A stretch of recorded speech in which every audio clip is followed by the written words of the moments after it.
He spent 6 months trying to scam me. He got nothing. So someone else took over. Same account. Different person. Different trap. And this time it was not "I love you."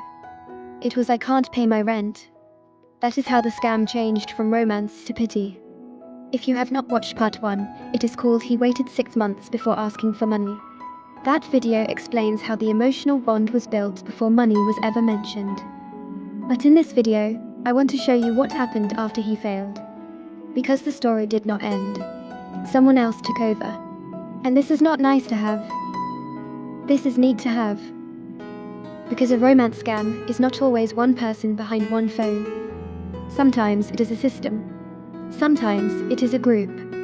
Sometimes, the person you think you are talking to today is not the same person you talked to yesterday.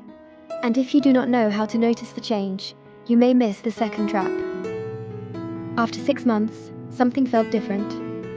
The words changed. The writing style changed. The way he responded changed. The timing changed. The emotional tone changed. It was still the same account. It was still supposed to be the same man. But it did not feel like the same person. That was the first thing that gave him away. Not his face. Not his voice. His writing. When you talk to someone every day for months, you learn their pattern. You learn how they write. You learn how they avoid questions. You learn how they use emotion. You learn the rhythm of their messages. And suddenly, the rhythm was different. That is one of the signs you need to watch for. When someone's writing style suddenly changes, pay attention. When their words become more simple or more polished, pay attention. When their emotional tone changes, pay attention.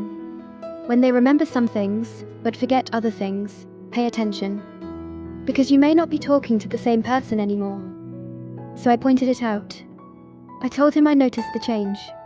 I told him the writing did not sound the same. I told him the behavior did not feel the same. At first he did not want to say it. But after I pointed it out, he admitted it. He admitted he was not the same person. And that moment changed how I saw the whole thing. This was not just one man trying to scam me. This was connected to something bigger. Maybe a group. Maybe a network. Maybe people passing the conversation from one person to another. And this is what you need to understand. When scammers invest time in you, they may not want to lose the work. They may not want to lose the emotional connection that was already built. So if one person cannot close the scam, someone else may try. They may come in with a different tone, a different story, a different kind of pressure. But the goal may still be the same. Access, trust, money, control. Then we had several screen video calls. And that is when I saw the person behind the screen. He was not the successful man from the story. He was not the oil rig engineer. He was not living the life that had been described to me. He was living in Ghana. His living condition looked very difficult. He said he could not pay his rent. He complained about the environment around him. He said it was impossible for him to get anywhere from where he lived. He sounded stuck. He sounded frustrated. He sounded like someone who felt trapped in his own life. And this is where the story became emotionally confusing. Because when you finally see the person behind the scam, you may expect to feel only anger. But sometimes, you may also feel pity. You may see a person living in hard conditions. You may hear pain in their voice. You may see that their life is not easy. And suddenly the scam becomes confusing again. Because now you are not only looking at a liar, you are also looking at a human being. But here is the lesson. Someone's hard life does not give them the right to harm your life. Someone's struggle does not give them permission to manipulate you. Someone's poverty does not make your boundary disappear. You can feel compassion, but you still need protection. You can understand someone's pain, but you do not need to fund it.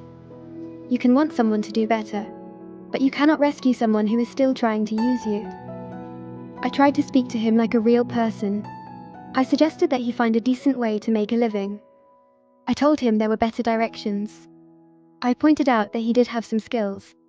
He could talk. He could write. He could observe people. He could learn patterns. Those skills could be used in a better way. Those skills could be used for something honest. But he did not fully seem to get it. Or maybe he did not want to get it. Because instead of taking the advice and building a better path, he moved the conversation in another direction. He started saying he had feelings for me.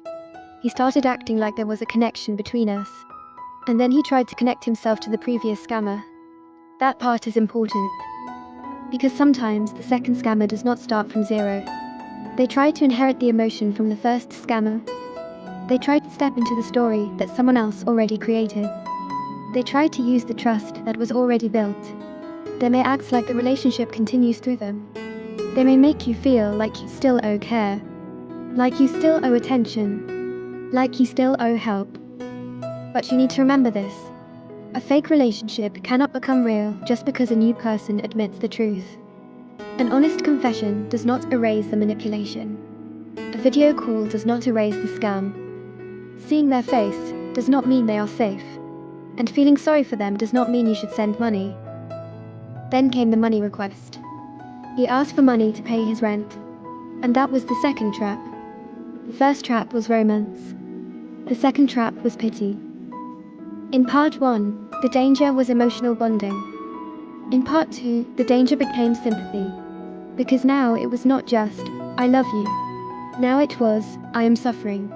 Now it was, I cannot pay rent. Now it was, my environment is impossible. Now it was, you are the one person who understands me. And that can be powerful. Because if you have a kind heart, you may want to help. If you believe people can change, you may want to encourage them. If you see someone suffering, you may feel guilty walking away. But this is where you must be very clear. Kindness without boundaries can become a doorway. And scammers know this. They may fail with romance. Then try pity. They may fail with pressure. Then try guilt.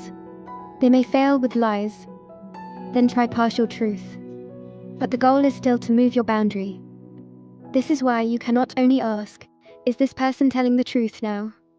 You also need to ask, what are they asking me to do with this truth? Are they using the truth to take responsibility? Or are they using the truth to get money? Are they trying to change? Or are they trying to make me rescue them? Are they respecting my boundary? Or are they testing it again? Because the real test is not whether someone has a sad story. The real test is what they do after you say no. If they respect your no, that tells you something. If they keep pushing, that tells you something too. And in my case, the pattern was still there. Different person, different face, different situation, but the same direction. Money. That is when I realized the scam had not ended. It had only changed costume. A scam can change shape. It can start as romance, then turn into pity. It can start with a fake successful man, then turn into a real person with real problems. It can start with, I love you, then become, please help me. But if the whole path still leads to your money, you need to stop. You are not responsible for fixing the life of someone who entered yours through deception. You are not responsible for paying the rent of someone who is part of a scam. You are not responsible for saving someone who is still using emotional pressure. You can wish them better. You can hope they choose a different life. You do not have to become the price of their lesson. This is what I learned from part 2. The scam does not always end when the first person fails. Sometimes it continues with another person. Sometimes the mask changes. Sometimes the story changes. Sometimes the emotional weapon changes. But your boundary must stay the same. No money. No guilt. No rescue. No emotional debt. If someone comes into your life through lies, they do not get to demand trust. If someone admits the truth only after being caught, they do not get to ask for money. If someone says they care about you but still asks you to carry their burden, pause. Because care does not use deception as a doorway. And love does not begin with a scam. So please remember this. You can have compassion and still say no. You can see someone's pain and still protect yourself. You can understand why someone is desperate and still refuse to be used. Your heart matters too. Your safety matters too. Your life matters too. And your boundary is not cruelty. Your boundary is protection. If part 5 was about emotional bonding, Part 2 is about what happens after the scam fails. Because sometimes, the next trap is not love. Sometimes, the next trap is pity. And if you do not know that, you may escape one scam and walk into another. If you have not seen part 1, watch He Waited 6 months before asking for money next. That is where I explain how the first trap was built. And if this story helped you, subscribe and share it with someone who needs to hear it. Because this is not nice to have.